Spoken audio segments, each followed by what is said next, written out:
Deion Sanders admits Michael Irvin's major role behind his $18.00 M riches after emotional tribute. When the former Colorado Buffaloes quarterback Shedeur Sanders' stock had hit a nosedive in the 2025 NFL Draft, it did not sit well with Michael Irvin.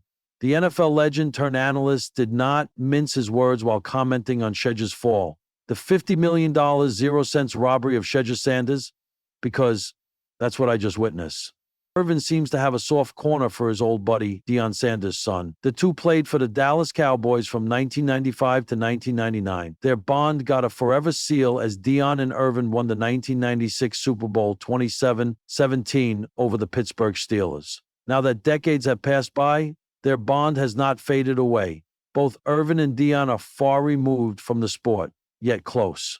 Their fun has won for the two of them. They are remembered for all time together. Their off-season fun, while Deion now holds the head coaching reins of the Colorado Buffaloes, Irvin is now the popular face of the NFL Network. But when the two meet, they are teleported to the good old days. And that's when interesting stories about their friendship get unveiled. While college football fans know Deion for his charismatic personality, on the gridiron, he is a no-nonsense head coach. But once he switches roles and appears in front of the camera, his on-air persona is enigmatic. And guess who demands the credit for this version of Deion? None other than Irvin. The duo reunited in the second week of July during Big 12 Media Days in Frisco, Texas. And how could well-off media not capture the iconic reunion? On the July 9th episode of the Well-Off Media podcast, the Cowboys legends were captured chatting. Deion got emotional and shared. I tell you what this reminds me of, and he going to remember this when I was preparing to do my first interview with television. I forgot what next. As Coach Prime took a ride down memory lane, he continued, I told him, and he came right in the crib, and we were in my office, and he sat like pieces of paper up.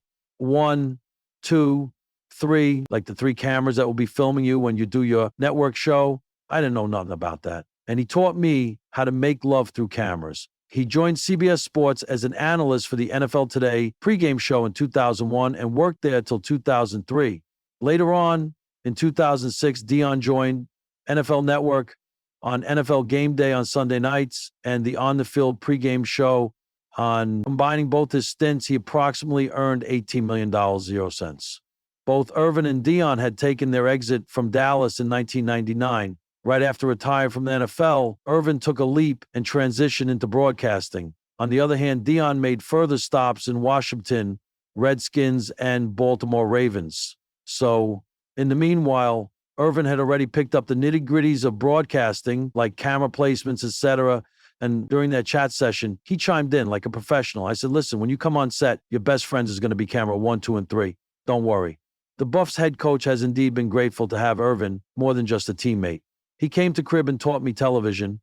Besides football, Deion is blessed to have friends from other walks of life. How a pastor turned singer became Deion Sanders' confidant. Back when Boulder was obsessed with the Julian Lewis fever during the big weekend, there came support from a special someone. That was none other than Deion's singer friend, E. Dewey Smith. Coach Prime is into sharing old pictures with people close to his heart. He shared one with Smith with the caption, "At E. Dewey Smith, my man of God." The singer reciprocated by retweeting the post with a sprinkle of motivation. Gene Dewey Smith is the most revealed person to make Gene Dewey do the job of Coach Prime is intimate and faithful. Let's go with Deion Sanders. We've got another big weekend, my friend. It was indeed special for Deion as it came from a friend with whom he has shared a heart-to-heart connection for 20 years now. So 2 decades is definitely not a short time, and their friendship still goes strong. Back in 2003, Smith was a pastor of Beulah Bible Church. That's when, on one lucky occasion, he met Deion at a conference, and they immediately struck the chords.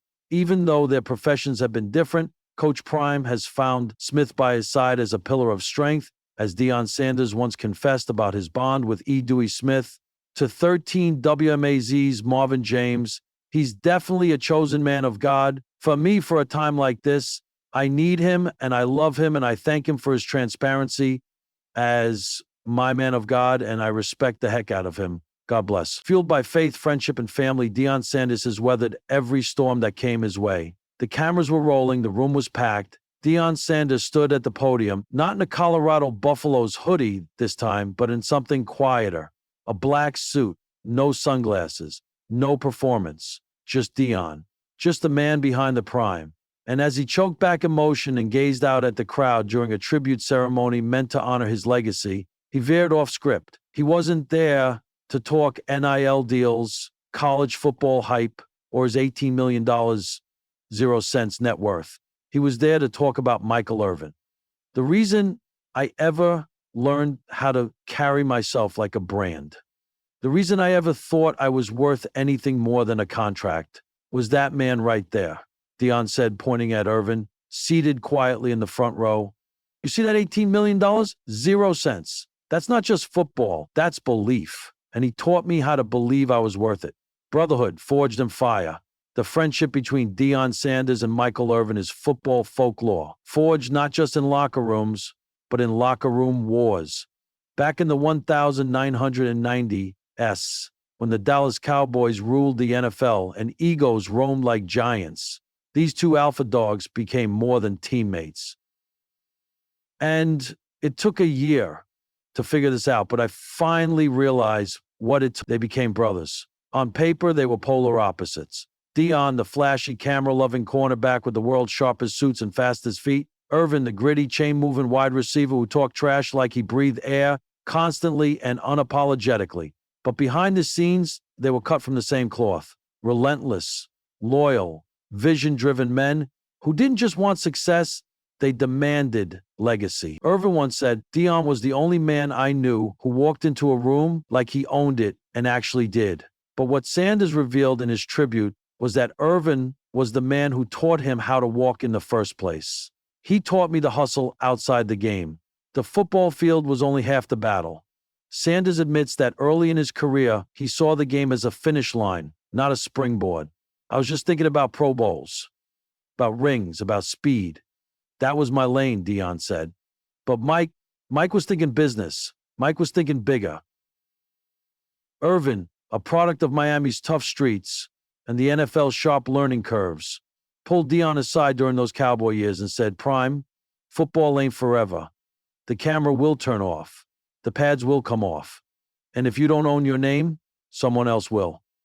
That one conversation rewired Deion's mindset. It was no longer about surviving in the league. It was about leveraging the league, about building a brand so magnetic it would last long after the cleats were hung up. Irvin introduced Deion to media producers, business managers, corporate sharks, not as a middleman, but as a mirror. This is who you can be. From endorsements to appearances, from real estate tips to TV broadcast negotiations, Irvin showed Deion the blueprint. And Deion, ever the competitor, ran with it.